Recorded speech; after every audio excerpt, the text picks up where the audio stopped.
esse é o tempo de louvor. Olá, como vai? Tudo bom? Que a paz do Senhor Jesus esteja com você. Hoje nós vamos refletir a respeito de uma palavra maravilhosa que o Senhor Jesus tem para as nossas vidas. E a palavra de hoje é a respeito de tomar posse do milagre. Quem que não está precisando de viver um milagre, não é mesmo?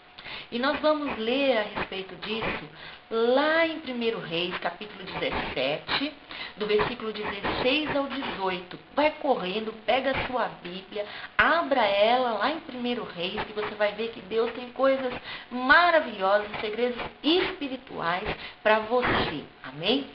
Então, lá em 1 Reis, capítulo 17, versículo 16 em diante, diz assim: da panela a farinha não se acabou, e da botija o azeite não faltou, segundo a palavra do Senhor, por intermédio de Elias. Depois disto, adoeceu o filho da mulher, da dona da casa, e a sua doença se agravou, tanto que ele morreu. Então disse ela a Elias: que fiz eu, ó homem de Deus? Vieste a mim para trazeres à memória a minha iniquidade e matares o meu filho? Então clamou ao Senhor e disse: ó Senhor meu Deus, também até a erva com quem me hospedo afligiste, matando-lhe o filho?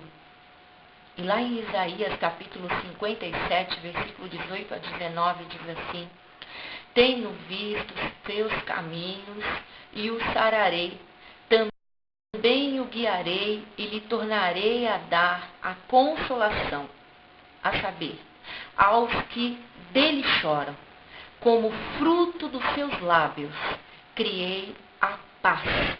Paz para os que estão longe e para os que estão perto, diz o Senhor, e eu o sararei. Amém?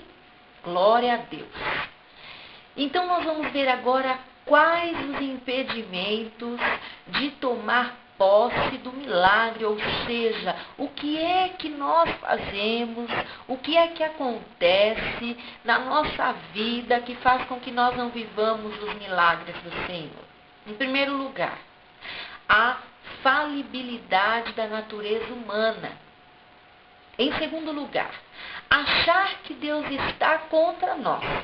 Em terceiro lugar, deixar a amargura entrar no coração. Em quarto lugar, desconfiar da intenção dos homens de Deus. Em quinto lugar, se deixar levar pelas acusações. Meu Deus, o milagre vai acontecer. Tome posse, o milagre vai acontecer na tua vida em nome de Jesus. Amém? Eu tomo posse do milagre quando eu vivo o milagre, quando eu vivo. Lá em Mateus capítulo 7, versículo 7, diz assim: pedi e dar-se-vos-á, buscai e achareis, batei e abri-se-vos-á. Primeiro, eu tomo posse do milagre quando eu peço, pois tenho um memorial de milagres no altar. Então, quando eu oro, quando eu falo com Deus, quando eu peço a Deus, eu vou fazendo um memorial, eu tenho um memorial de milagres no altar do Senhor. Amém? Lá em Malaquias capítulo 3, versículo 16 a 18, diz assim: então, os que temiam ao Senhor falavam uns aos outros, o Senhor atentava e ouvia. Havia um memorial escrito diante dele para os que temem ao Senhor e para os que se lembram do seu nome. Então, vereis outra vez a diferença entre o justo e o perverso, entre o que serve a Deus e o que não serve a Deus. Meus queridos, Elias tinha vivido milagres naquele lugar. Os corvos a torrente, a multiplicação da farinha e do azeite. Por isso, não olhe os que não viveram os milagres. O teu referencial é outro, o teu referencial é o Senhor Jesus. Você é fruto de um milagre. O teu referencial é que Jesus já fez aqui na terra. Não se afaste da comunhão, como Elias fez, deixando o seu servo e entrando no deserto, na depressão, deixando a cobertura apostólica pela cobertura de um zimbro. Não saia da igreja, não faça isso. Nós temos um memorial diante do altar do Senhor. Elias tinha que lembrar do azeite da viúva que Deus proveu, da farinha da viúva que Deus proveu e do incenso que sempre foi a sua oração diante de suas dificuldades, aonde Deus derramava o milagre.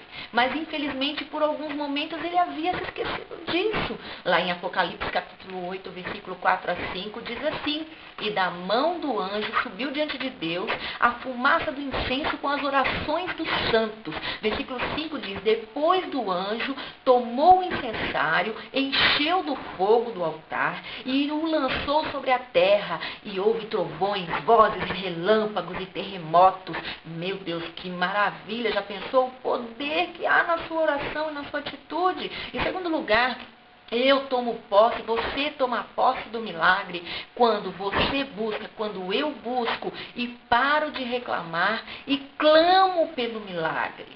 Elias, ele não era escravo, ele era filho amado. Você é filho, filha amada do Senhor Jesus. Não podemos agir como filho pródigo e perdermos a nossa filiação, a nossa identidade apostólica, acharmos que somos apenas escravos, pois o mundo nos escravizará junto com os religiosos. Até Elias achava que Deus estava fazendo errado. Só faltava virar as costas no momento de dor e morte, deixando a viúva que o ajudou e ir na morte. Alguns abandonam a igreja e se alimentarem dos milagres nela gerados. Alguns abandonam a igreja depois de terem vivido bênçãos na mão do Senhor, se esquecem de tudo que Deus fez, e você não pode fazer isso. Quando o povo parou de reclamar e clamou, Deus interviu e mudou a sorte do povo com milagre. Os que continuaram reclamando morreram no deserto. Não vá para o deserto. É aqui na igreja que seu clamor será ouvido em nome de Jesus. Em terceiro lugar, eu tomo posse do milagre quando eu bato, aprendo a persistir até o milagre acontecer. Amém? Lá em Êxodo capítulo 14, versículo 15 a 16, diz assim: disse o Senhor a Moisés: por que clamas a mim? Dize aos filhos de Israel que marchem, e tu, levanta o teu bordão, tende a mão sobre o mar e divide-o, para que os filhos de Israel passem pelo meio do mar em seco.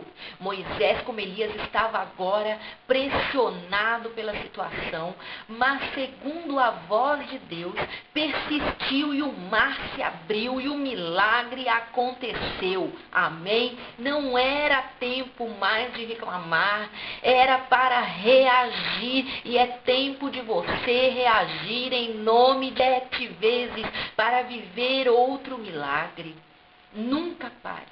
Venha tomar posse de todos os milagres que Deus tem para você. É aqui que Deus ordenará a sua bênção sobre a sua vida, em nome de Jesus.